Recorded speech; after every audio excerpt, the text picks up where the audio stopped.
Welcome back to CBH4K, and this is Aliens Dark Descent gameplay overview trailer. Now, before we begin, I would just like to say thank you for stopping by. And if this is your first time watching my gameplay breakdowns, well, first we're going to have this little introduction. Then we're going to move on to actually watching the trailer. And after we watch the trailer, then I'm going to do my breakdown analysis or what have you afterwards. So, let's just roll right into it, shall we? It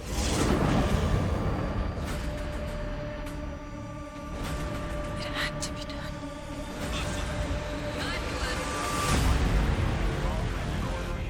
Welcome to Aliens Dark Descent, a strategic, real-time, squad-based tactical action game set in the furthest reaches of the alien universe. That is not trimonite. Join us for an extended look at Aliens Dark Descent, where players will need to make strategic decisions with lasting consequences in real-time skirmishes against terrifying threats. Yes, I can. Inspired by the 20th Century Studios' sci-fi action films, Aliens Dark Descent drops you into the cold embrace of space, where you'll use your tactical abilities to unravel a horrifying narrative that has yet to be seen within the alien universe. Where's my daughter? Would you look at that? The journey begins as your ship crash lands on Lethe, a backwater planet infested with xenomorphs. There, you take control of Mako Hayes, a Weyland-Yutani administrator, and Jonas Harper, a USCM officer, as they team up to survive an onslaught of the deadliest life form mankind has ever seen. In Aliens Dark Descent, you are the commander, your squad is your weapon. Through approachable, fast-paced tactical planning, you will strategically manage their squad as a unit. If the xenomorph threat becomes overwhelming, you will have the ability to slow down time at any moment to focus on tactical decisions in the heat of combat, while making the gameplay more manageable and easier for players less familiar with this style of gameplay. Additionally, thanks to the unique squad behavior system we created for Aliens Dark Descent, each Marine in your unit will react intelligently to your deployment orders to carry out actions automatically on the field. Engulf corridors in flames to clear a path, unleash suppressive fire to slow your enemies, or deploy an iconic sentry gun to hold them at bay during a tricky encounter. You will need to do all of this while also making sure not to run out of valuable resources to sustain your squad. Aliens Dark Descent's real-time features can be challenging, so you'll have to stay sharp and decisive to turn the tide of battle in your favor. Every mission is unique as the game's AI adapts to your unique player behavior and actions. Explore extensive, open, and persistent levels where every choice you make will remain unaltered. Weld doors or hack terminals to secure your future paths. A motion tracker. Place deployable motion trackers to monitor your surroundings. And unlock new landing areas for your APC to increase chances of your full team survival and make further expeditions easier. During missions, you'll have to battle to keep your Marines alive and sane. Managing the health and stress levels of your squad is equally as important as clearing objectives. When a Marine dies, they are gone for good, making all your choices resonate through Aliens Dark Descent's bleak realm. Infested. No chances, squad lead. As a good leader, analyze the situation and extract your squad from the field when you feel the need Hang to. in there, man. Then come back to pressing tasks when you're up for the challenge. After each mission, you return to your base, the Otago. Busy right now. Your ship works like a hub where all the improvements you need are available. Objectives are awaiting your review. Manage and repair your ship, recruit new Marines to replace losses, heal those who are wounded, and research and develop new tech to improve your gear to help your team survive longer during missions. With 5 classes available, assign critical roles to each of your Marines and create a stronger squad to explore the depths of the facility and take on more difficult objectives. It's always advised to engage with medics who bring significant healing advantages on the field, and gunners who are extremely efficient against hordes of foes. After successfully clearing a mission, Make sure to reward your soldiers by promoting them, unlocking new abilities and attributes which allow you to create even more tactical synergies in your defense against the Xenomorph onslaught. Aliens Dark Descent features a fully fledged tactical campaign filled with intense moments, deep strategy, and terrifying revelations. As you explore further, you'll uncover a complex story in your attempt to solve the mysteries of Planet Lethe. Gear up and discover the source of this strange and dire threat alongside Mako Hayes and Jonas Harper in Aliens Dark Descent on June 20th when the game releases on PlayStation 5, PlayStation 4, Xbox Series, Xbox One, and PC. We're done watching the video. Let's go right into the analysis, shall we? But before we begin, I would like to say that this is appears to be a real-time instead of turn-based. It's basically XCOM. It's XCOM-like, but it's not. Instead of being a turn-based one, it seems to be a real-time strategy. Now, or should I say real-time tactics. Now, I'm a little iffy about this because there's been a few real-time tactics games in the past, and they've done okay. There's a myriad of success, a myriad of failures. Now, for me, I'm not a big fan of real-time tactics. It doesn't grab me, but I think I might give this a chance. Just looking off of the gameplay video here. I wish there was a demo we could play, but alas, there is no demo we can play. The thing I want to say before we begin with this whole thing fully, they're making a lot of promises, and I'm always a little bit, you shouldn't commit to all these things before you feel sure about your ability to produce them. Like they have one blurb in their article they released was that the AI is adaptive, the alien AI and the Marines. Now the Marines are easier to like whether or not they panic, whether they reload. I can imagine that being simple to program, but the aliens AI, I'm not so sure, because they're going to have to compensate for what the player is going to be doing, and each player plays differently. Some people play aggressive, some people play defensive, some people do a combination, and therefore it's going to be a complex scenario the AI is going to have to deal with. I don't imagine that being easy to program. Plus, it's coming out on the 20th. Now, we all know about Aliens Colonial Marines. I'm just trying to lower your expectations before I begin fully with the breakdown, because we all get hyped, and when it gets blown out of proportion and it comes out and doesn't meet expectations, like, because how could it? Then we all get angry. Alright. So they talk about the story mode. They talked about 2 characters to begin with. I find that fascinating. You see they have synchronistic movements. That seems to be pretty cool. They also don't seem to be fighting just aliens. They'd be fighting people as well. They be fighting peoples as well. Like very skinny people, for some reason. Don't know why that is.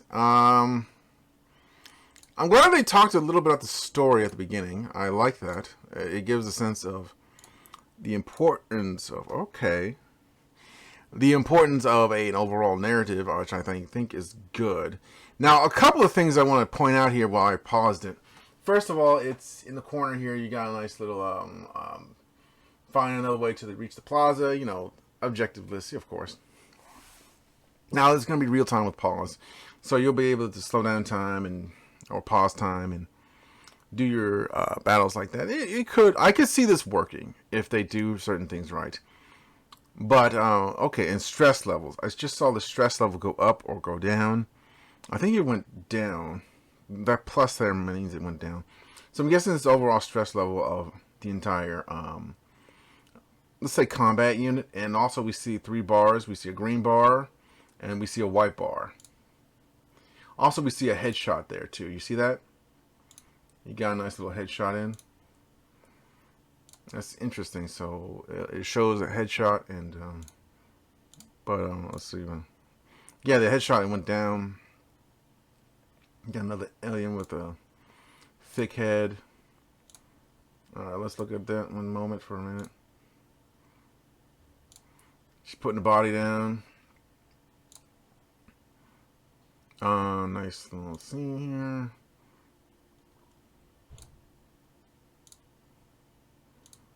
Alright.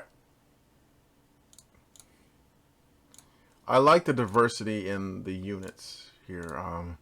I like the diversity. Like there's you could tell the Marines have good customization. Really helps games like this.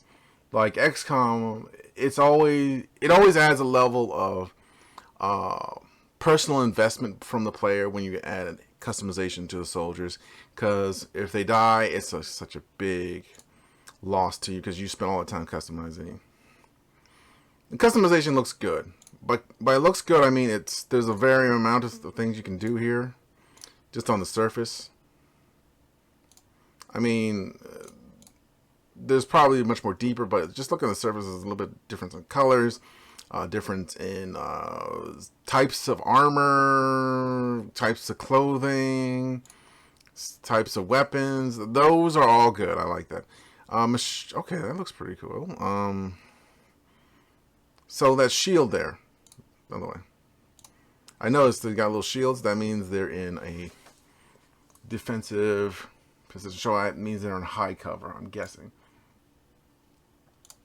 Let's look at the numbers at the bottom here.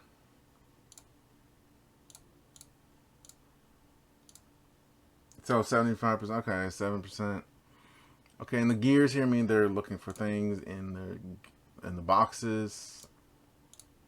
Okay. Closest Marine with a shotgun fires a shotgun blast with deals damage to short area. Okay. 10 to 15. Okay. So this bar is basically for everybody. Okay. So there's like movement and it's like, alright. Well, I don't know too much about controls, but from what I'm gathering here, they look pretty they're pretty I would say unique. This game will feel pretty unique, and I'm all for games that feel unique and have a unique play style.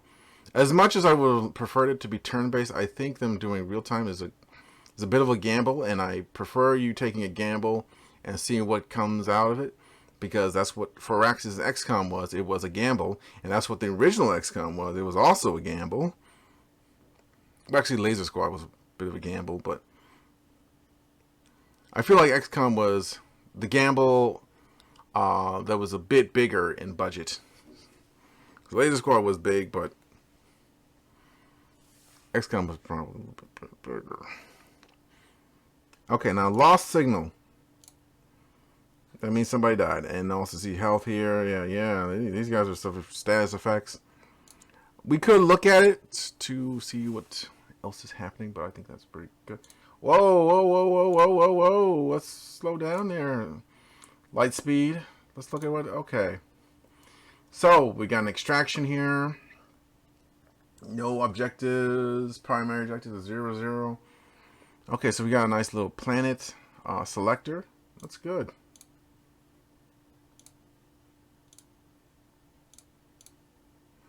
Okay, prime objective, secondary objective, data banks, 14 out of 14. Okay. I got a recruit here. Yeah, I like the nice reading here. This looks like a nice clean UI. It doesn't look too clunky. It looks like it sort of fits into the game a bit, and it's got a nice little. It doesn't overwhelm your senses when you look at it, and it looks nice. Also, I like the little map here. Little white dots. I'm assuming those are enemy tangos or whatever, or friendly tangos, or unknown. We don't know. They're enemy unknown. What else? I'm trying to look here to see if there's anything that really pops out to me. Nothing really that pop. Oh. Okay.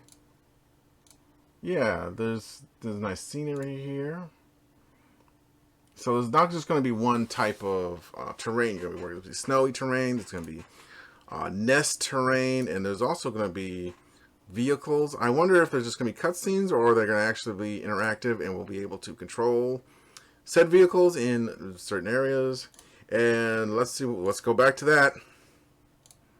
Because I know what that looks like. That looks like a squad wipe to me. Everybody is on the ground. Lost signal, lost signal. No, Marine down. They haven't lost the signal yet. They can still survive. But real talk, they're probably dead. Also, 4 Marines. Either somebody got killed and they just took away their nameplate, or it's just lost signal. And they just take it away, or there is something else going on. They just didn't bring a 5th squad member. So the maximum looks like it's 5, but you can bring. Yeah, I think you know what. Thinking about it, looking at the second screen, it looks like from the lost signals, it looks like you're yeah, it looks like you only brought 4 on this one, and you kidnapped, well, not kidnapped, but you're bringing somebody who survived. Yeah. Now look at this. It's a nice little area of effect, and they're shooting at it with guns. Oh. Got a medic. Got status effects with acid. Hold on, let's go back to that.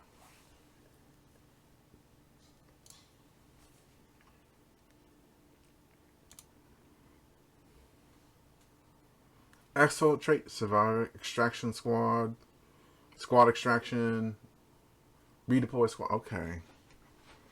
I like that. So they got the vehicle here for getting the squad out.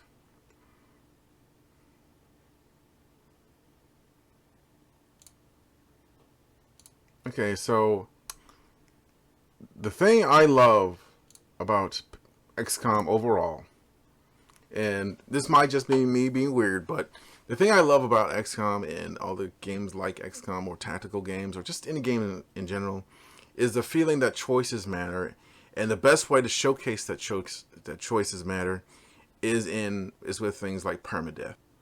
He tripped? Dude, I don't think he tripped. I think he might got eaten by an alien. Let's see again. Oh, and it looks like he tripped. I think yeah. I think this is probably just stock for a thing. It's killed in action. Mission count 0, so he didn't go any missions. But yeah, I think also memorial wall. I hope they have by the looks of it, they have a memorial wall, and they'll have like what they did, how many missions they went on, what level they were at, what the cause of death was.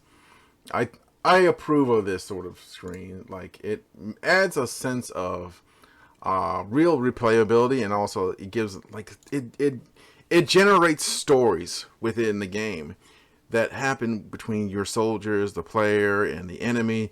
Like, you'll always remember that high-level soldier that wiped out entire base by itself.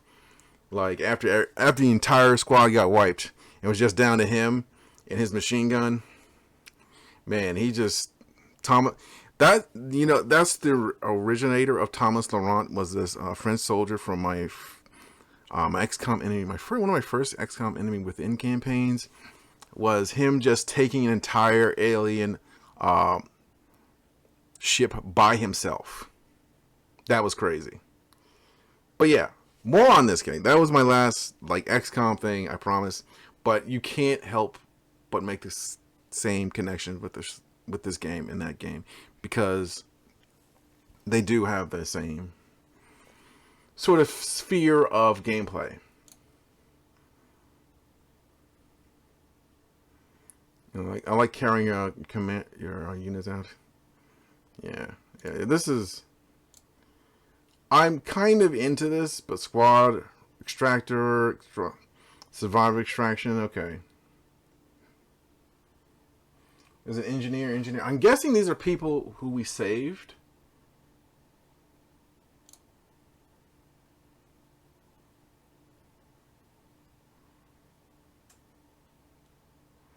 Now, I kind of like the fact that you're gonna have a character and you're gonna be on the base, having to do like things like that. Well, not the base, but you know, in the space port and flying around, you're gonna be dealing with things like this. Allow the crew to rest, lose deployment, make a flaming speech. All are no longer tired. 3 Marines tired. All Marines become tired. Okay. Okay, that's one of the following. Okay. So you got to make a choice. Either you lose or deployment. Which, honestly, I'd rather, you know, losing. I don't know the big consequences of losing deployment, but just off of my personal experience of games like this, you're better off just losing a deployment than risking making all your soldiers tired. Let the deployment get, you know, lost, but it'll just be one deployment. If you get your soldiers tired, you might have weak soldiers for the next 2 or 3 deployments. And they'll probably fail those deployments or get killed and reduce your number. Your soldiers are always your primary concern. Like, you can get research at any time. You can get better research. Sure, it'll slow you down. Sure, all that and that. But nothing slows you down worse than having a bunch of fresh rookies to start over with. Like, that really slows you down. Intervene and put in isolation. Okay, so they're fighting in a mess hall. But yeah, having those decisions make things interesting. Also, combat drugs. Outfitting your soldiers with combat drugs and morphine. Oh yeah, that is. All Marines by 1. There's going to be research and development as well. Yeah, stasis grenade. Every enemy caught in the grenade has suffers 50% movement. Speed penalty for a short period of time. Now let's look at those guns again. Like, research products to me are essential to winning a game like this. You need, but not in place of good soldiers. Back to my earlier point. But you'll need higher level of gear at various points. So you can get flamethrower weapons. Get better pants, better hats.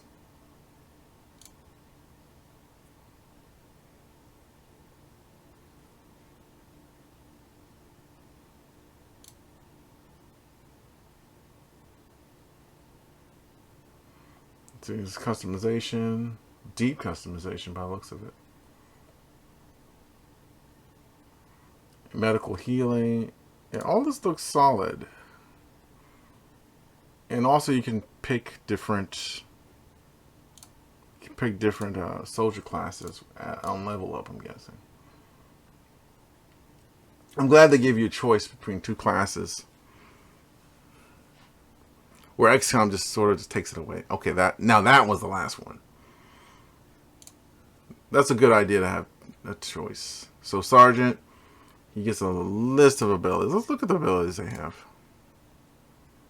Now, I feel like I like the minimalist approach, but I can't help but feeling like there should be a little bit more things going on here, because you're at the base, you can just sort of relax and just play the game here. You don't have to be on guard in the field. Like in the field, I can understand a reduced UI because you want to be focused on fighting and maneuvering and thinking a couple of moves ahead. But here, you can sit and think for longer periods of time. You can set things up. Got weapon training, sniper rifle training, revolver training, charismatic. fast, equipped. So we got an idea of 2 classes already. Pick the sergeant. I guess he needs a sergeant. So you can put new abilities here and here. Now, okay, so you got common abilities and class abilities. That's interesting. High impact rounds.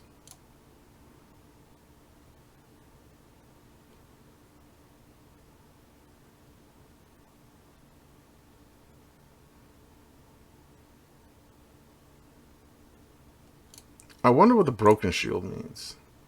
Does it mean half cover or bad cover?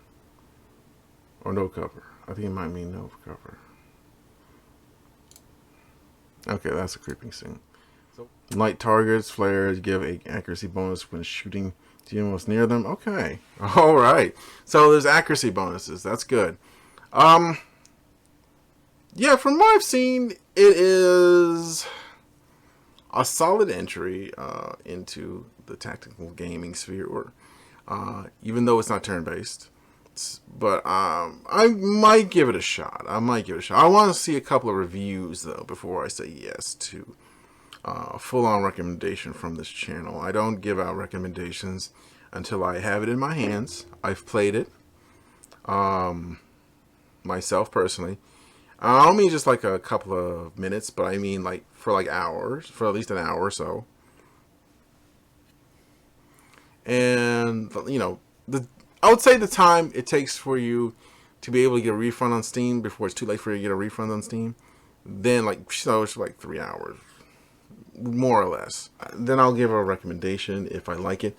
But if it's just like a game preview or gameplay overview trailer, I don't give out recommendations. What I do suggest is that you wishlist it, you keep up with the news that comes out with it, because it seems like it should be a lot of fun. And just keep your eyes out open for it, because it could be good. It could be good. Notice I said could be. Let's keep that in mind. It could be good. It could also be bad. Hey guys, if you want to support this channel, then hit the like button, subscribe, and hit the bell icon to let yourself get notified. I'll see you in the next one. Take care.